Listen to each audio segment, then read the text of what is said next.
Hello, everyone. My name is Jordana Thompson, and I'm the program coordinator for JA of New Mexico. Thank you so much for attending our virtual career speaker series event. This event is open to JA students across New Mexico and highlights business professionals, entrepreneurs, and innovative thinkers from a variety of industries. Each of our speakers will share details about their education, job, and career journey. During our speaker's presentation, please make sure your mics are muted. And if you have any questions during the presentation, go ahead and jot them down or throw them in the chat box, and we will address those during the Q&A portion of the event.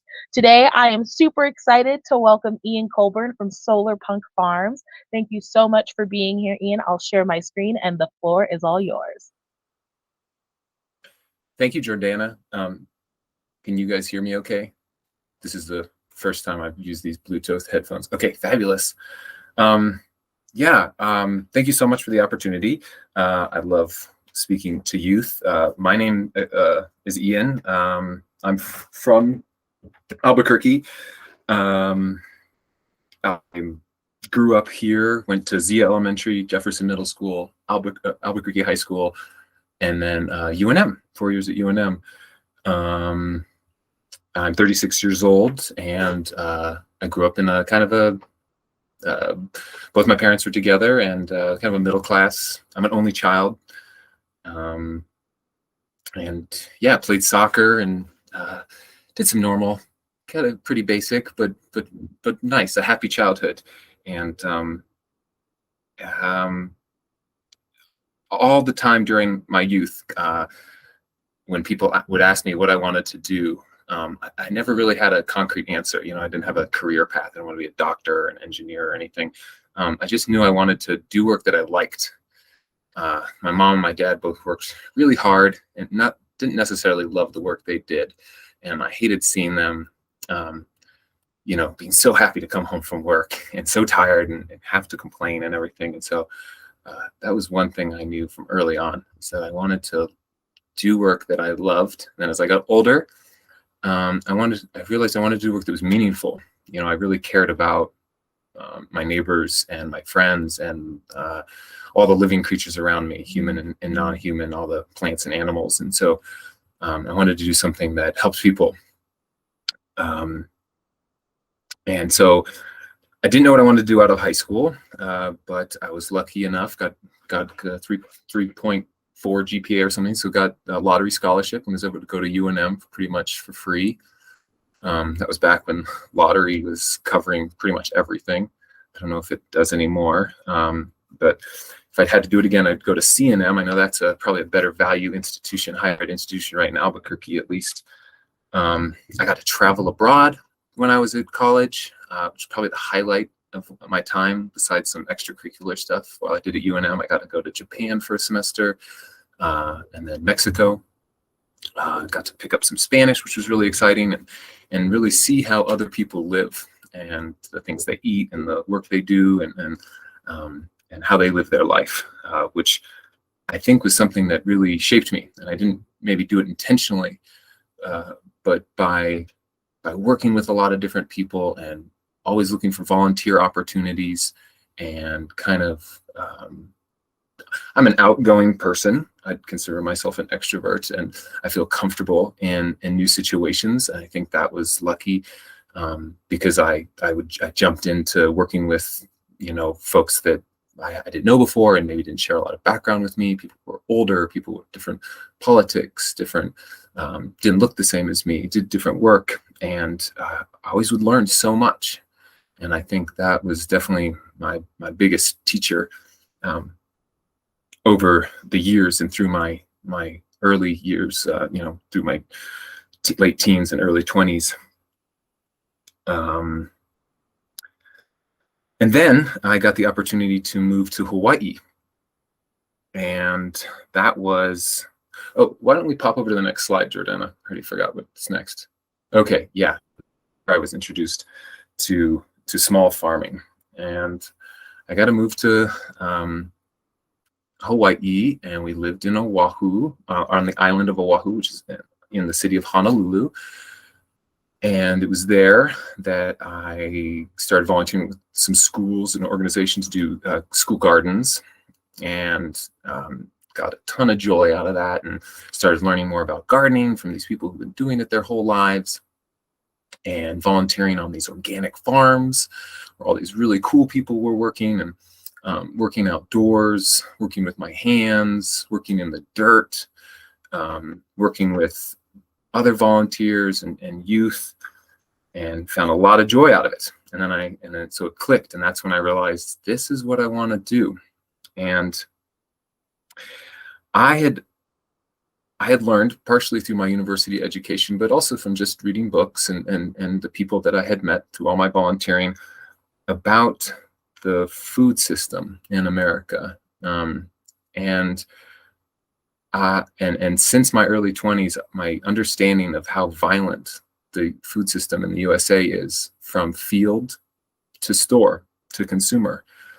And that really concerned me, that we were hurting the earth and we were hurting ourselves. And the system wasn't necessarily broken, it's just designed that way. But I saw these small farmers growing food organically in Hawaii, and I realized that that was not only work that I enjoyed, but it was meaningful. And so I moved back to Albuquerque and I pursued that work. And how did I pursue it? But I just asked around. I started working at a natural grocery store, the co-op here in Albuquerque. And I learned that a friend was working at a restaurant where there was this small farm that grew vegetables for the restaurant. And I met this guy named Rick, and got an internship with him. So I was working at the grocery store and at this small farm. And by small farm, we measure our land that we farm on in terms of acres. And 1 acre is about the size of 10 basketball courts, 10 or 11 basketball courts. I hope that's a useful measurement for you guys. So it's a fair amount of space, but really it's not that big.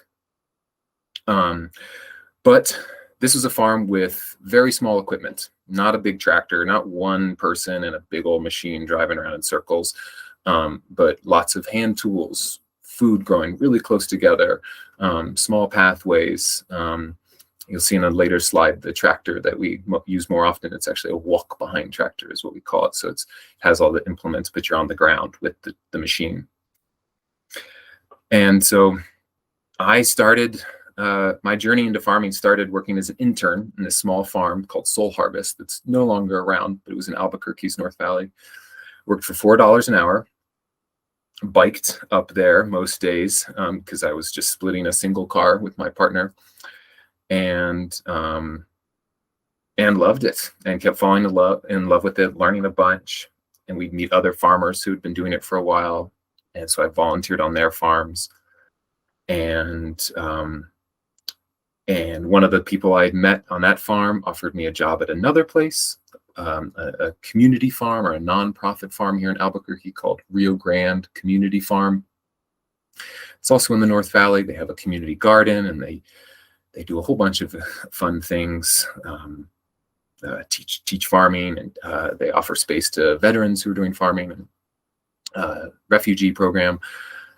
And so I worked there for a few years, and I really wanted to work on a commercial farm at full time that was making money, to see just how viable it was to have this be a career. And there was this young person named Casey Holland who was working for Cheese Bus Farm, which was a successful organic farm in Albuquerque South Valley. And I talked to them, and then I ended up working with them for a couple years. And we grew a lot more vegetables. Instead of being on an acre, we were on 2 acres. And we got chickens and had 100 laying hens, and we're bringing eggs to the market. And then that's where I worked there 40 hours a week for 2 full years. And that's where I really saw how we can do it here, and Casey and I kind of partnered. So I got to see all the different ways, parts of the business, both doing the work day to day, but also the finances, and got to see how much money we were bringing in and how much our costs were. And I kind of got to prove it to myself on a system. And I told Casey, I'm going to go out on my own. And I had learned enough. And so that was when I started Solarpunk Farm. And so I never did go to school for farming, but there are definitely educational programs out there for this type of farming and for bigger farming. Actually, most of the schools that you go to agriculture education for are going to teach you about growing commodity crops. And that is like the corn and the soy and the wheat, stuff that none of us actually eat directly. This is stuff that's being fed to the cow that becomes your hamburger, or this is becoming the corn that becomes the sugar in your soda, or the wheat that gets fed to your chicken that you eat the egg. And I didn't want to do that. As much as it's fun to drive a tractor, that's the agricultural system that has a lot of issues with it. And I like to farm with other people. I don't want to be all by myself in a tractor all day. And so I went to work for myself, became my own boss, and that was a thing that was both exciting and empowering, and was a way to express my creativity. You know, by creating a business and working for myself instead of for others. You know, I decided, like, we get to grow these exact things in this way, and we get to grow on this land and plant trees here and sell it in this way, which was very fulfilling, but hard work.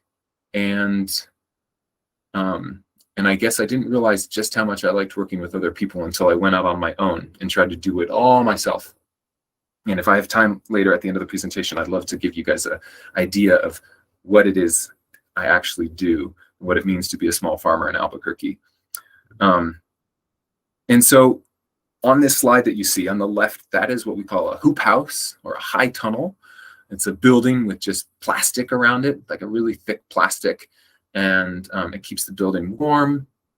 And all those little beds you see are greens, so that's like a salad mix or called braising mix. These greens that grow kind of low and are so delicious, and I love to grow them and I love to eat them. It's hard work.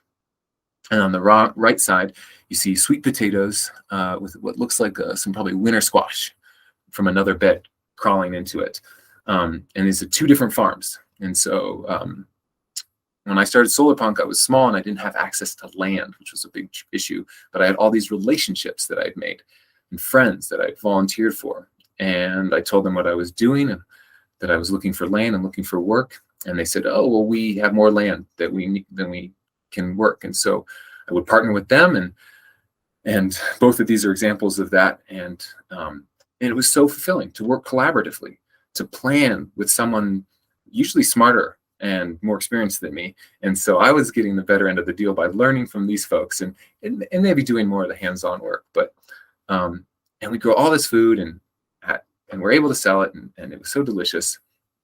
And so really, that's what the conclusion that I've come to is that, you know, you can work for yourself or for others, but really I think with others has been the most satisfying and also the easiest. But there's definitely some pros and cons. Let's try the next slide, Jordana.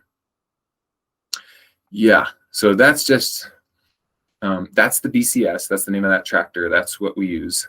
And if you can see that picture, that's actually an asparagus field with some corn planted in there. And it's at the end of the season. So everything's dying back.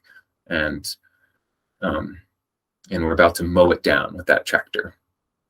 And this field is land that I do not own. This is actually a lovely person who's a grandma of a student that I worked with when I was a school garden educator.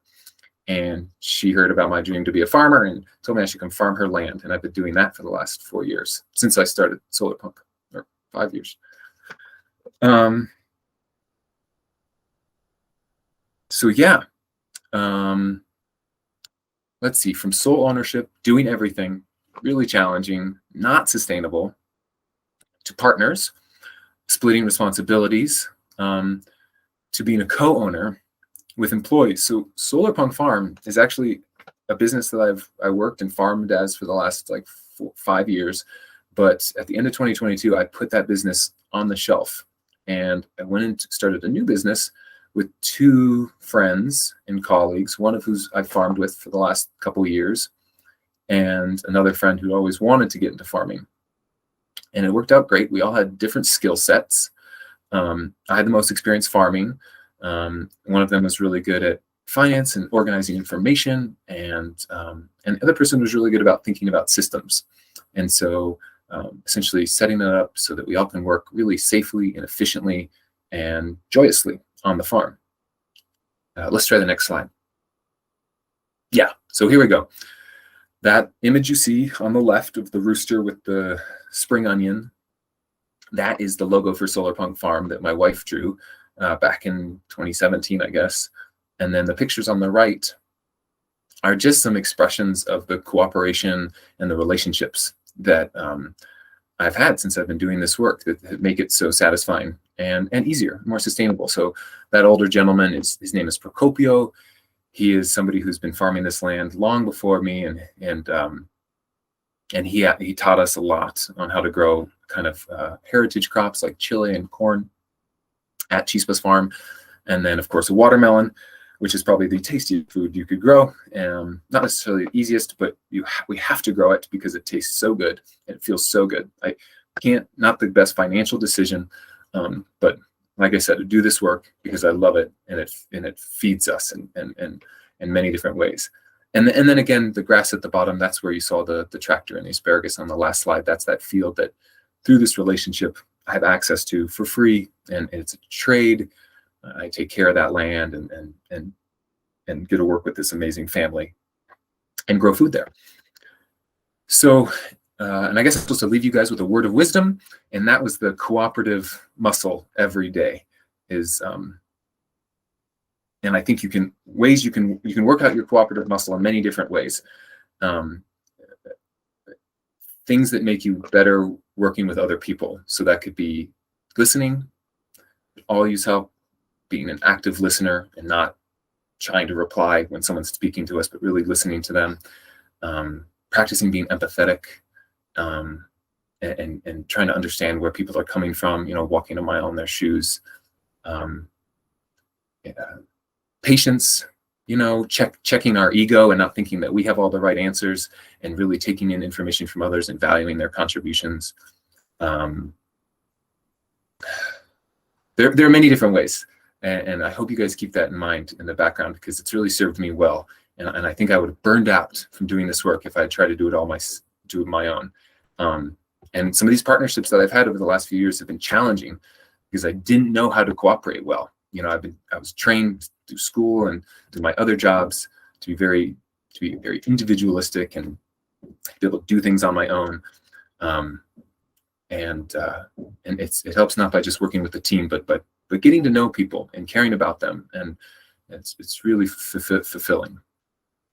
I think that's a good stopping point. Jordana? That was wonderful. Thank you so very much. I loved hearing your story, and I loved the working out your collaborative muscle daily. That was great advice. Fantastic talking, and thank you so very much for sharing your story with us. We will now go ahead and move into our Q&A portion of the event. I will ask the first question just so students have a minute to think. But my first question for you, Ian, would be, can you tell us about a time that you failed at work and how you handled it? Little story for us. Yeah. Farming is constant failure, honestly. I fail every month. I fail every week probably, and it's okay. I plant something at the wrong time, or in the wrong way, that something doesn't want to be planted, or forget to irrigate and the plant dies.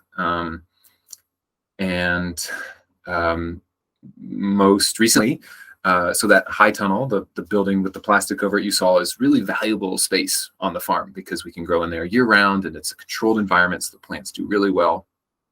And we just seeded it. We had this window, this perfect timing of the year to plant new greens in there, about almost 2 months. And I seeded it, And I took charge because I'm taking lead on, that's my responsibility. My primary responsibility is to decide what we to plant when. But I forgot to change this part of the seeding machine that decides on how many seeds come out. And so only about half or a third of the seeds came out as we needed. And so now when I grew up, I realized, oh, this isn't nearly as dense. And so the number of lettuce mix that we were going to get was going to be a quarter or half of what we should get. And so it totally didn't, we're not going to make our budget. But it's okay, you know, because we took good notes. And now that I have these business partners who say, well, what happened? What went wrong? And we had a meeting and we wrote down really good notes and made a new system. And so we can double check the seeding roller for next time. It's no big deal because next year we'll have this opportunity again and we won't make that same mistake. And if I was on my own, I probably wouldn't have taken all those notes. And so I might make that mistake again. And so that's value in all this and working cooperatively.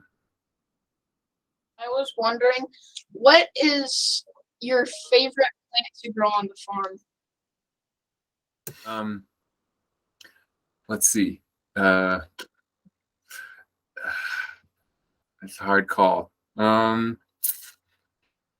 Let's see. The salad mix is really tasty. I love to plant that. And it's not the most challenging. Carrots. I love fresh carrots. But they're hard to grow. The little seeds are hard to germinate. They sell really well at market, which is a bonus. Tomatoes. That's right. Cucumbers. This is the mesh of all these things. Relatively easy to grow, delicious, and they sell good at market. I just wanted to ask, when was a time that you felt it was the hardest to like make do with planting and like making your crops? Good question. Last year, we had this really windy and dry spring, and so things were particularly hot and they were drying out far quicker than I realized. And I hadn't started this new business, and part of this new business is we've got one headquarters. We're at one farm now that's 2.5 acres. Last year, I mean, on 4 different fields, each about 1/2 acre. So I was driving around, and so I wasn't able to see the field every day. And we lost everything. We planted probably 1/4 acre, and everything came up and died or never came up. And that felt rough. I remember telling a few friends, I quit, I'm done. You won't see me next year. And then it's funny, by the end of the year, we were starting this new business, but I felt pretty bummed after that. But yeah, but we bounced back. What are some of the courses that you took in high school that helped you prepare for your career? Oh, geez. Well, nothing related. And by ag, I mean agriculture, nothing farming related. I probably took some science classes. And in college, I probably took some stuff that helped me understand maybe some soil biology, how microorganisms work, botany, but all just 101, really basic stuff. Maybe being in soccer and band helped me value working on a team and kind of being able to share roles and really be okay with that and find joy in it. Have you ever had any like people hating on you trying to make you quit farming? Interesting question. So no, not necessarily, but I do know that. So some people, it's easy to feel dogmatic, but the way small farmers farm, the way people grow their gardens, is really close to folks' heart and identity. And it's easy to feel like the way I do it is the right way and the only way and the best way.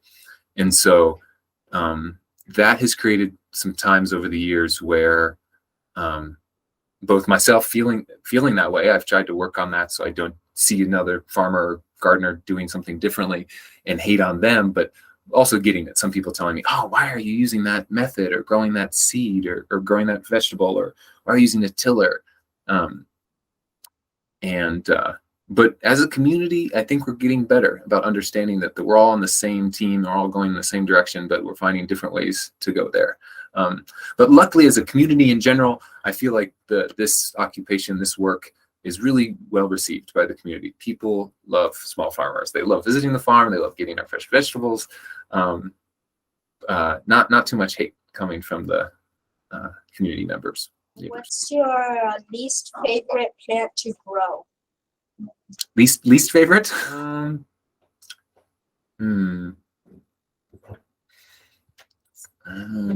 That's a hard one, I guess.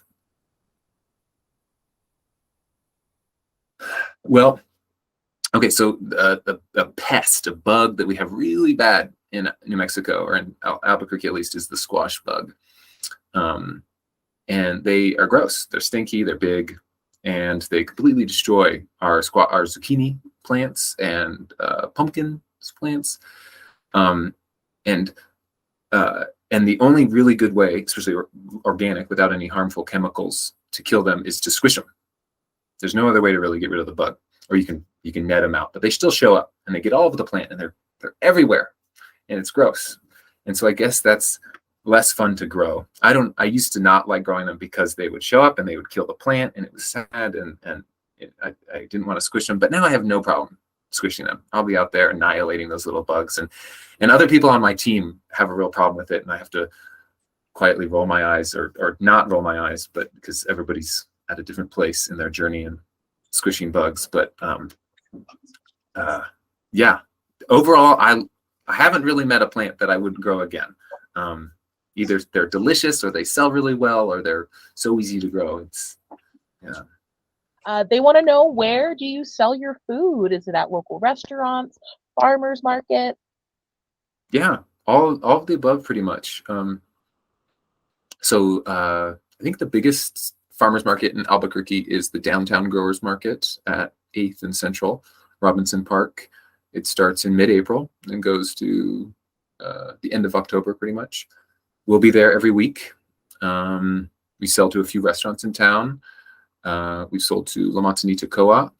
We're part of a collective CSA, a community-supported agricultural project, which means it's like we sell a season's bounty divided by weeks ahead of time to customers. And so, and it's 5 farms this year partnering to fill these bags of produce. And that's called Better Together CSA. And so that'll start about the same time, a little bit later than the market. And instead of going to like the park to shop at all the different booths, you just go and pick up your bag of veggies, but you got to pay for 6 months of veggies all at once. And then there's a few cool nonprofits and food hubs in town that will buy our food, veggies, bulk and redistribute it, whether it's taking it to the hospital or school, or up to the pueblos and health clinics. So yeah, really, really awesome. I mean, there are a lot of small growers, and we're not tapped in everywhere, but it's relatively easy to grab our produce during the warm part of the year. So my question is it easier growing in the summer or the winter? Oh yeah, great question. Definitely the summer. I mean, it does get really hot here. And we only get about 10 inches on average per year in Albuquerque.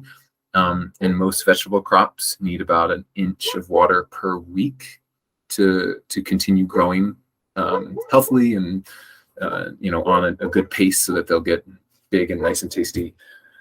And so we use groundwater 99% of the time, that's pumped up and then irrigated out on the crops. But winter growing here is actually really great too, because it's cold but not too cold. And usually, because it's cold doesn't mean there's any bugs. It's definitely harder to work in the summer. So in the summer, we work from about 6 a.m. to noon, or 1, 2, depending on how much work we have each day. And so I'm up at setting my alarm for 4:30 a.m. And then, but in the winter, it's more like 9 to 3, 9 to 4. And so, yeah, I mean, Albuquerque is, other than being a little dry and very windy in the spring, we have great weather for doing this work. It's really fun to work outside. And so 4-season farming is pretty much what we do. In the pump house right now, which is this little building where that's goes down like 150 feet, and that's where the water comes from. And all this equipment over here helps get it out of the ground. And then that's the farm that we're at this year. Those are our hard tunnels, and that trailer over there is going to be a refrigerator. Hope you did you see that all right? Okay. We did. It was very cool. Thank you for showing us that. Well, thank you so much, Ian and students. We hope you enjoyed today's program. Before we log off, I do have a couple of announcements. Following this presentation, you will be asked to complete a post-program mindset survey, and we would really appreciate your participation in evaluating our programs. Teachers, please make sure that your students receive this link, and I'll share it with you all following our meeting.